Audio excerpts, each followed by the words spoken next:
amabanki abungabunge itunga ry'igihugu.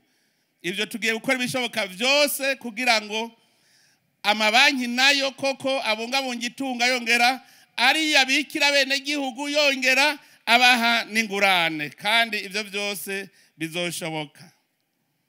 Ibisata bizana itunga rero nivyo, ariko hariho igisata gikomeye cyane c'ibidukikije. Tudakingiye ibidukikije nta ntamwe tuzoshika, kandi murabona yuko isi ibangamiwe.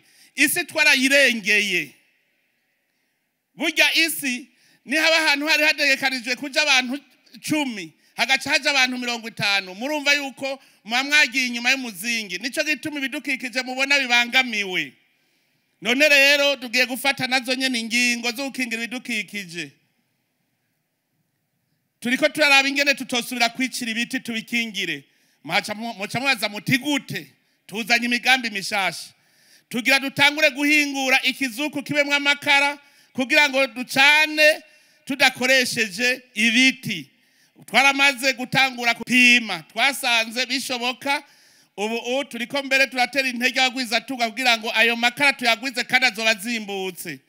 Ikindi nuko twogwiza gukoresha gaze, kandi gaze irazimbutse kurusha amakara.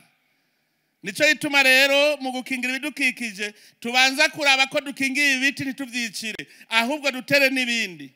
Nico gituma dushaka gukomeza uburimyi buvanganye no gukingira ibidukikije. Gutera ibiti bibana n'ibitegwa. Mwavuze igitegwa civoka, ni igiti kikongera kikavamwo ivyo kurya. Hariho ibiti nawe wotera amakereveri ugacutondesha kwa mabungo, arajako hakava kwinja hakongera hakakingira ibidukikije. Gutera ibiti bishobora kubana n'ibitegwa.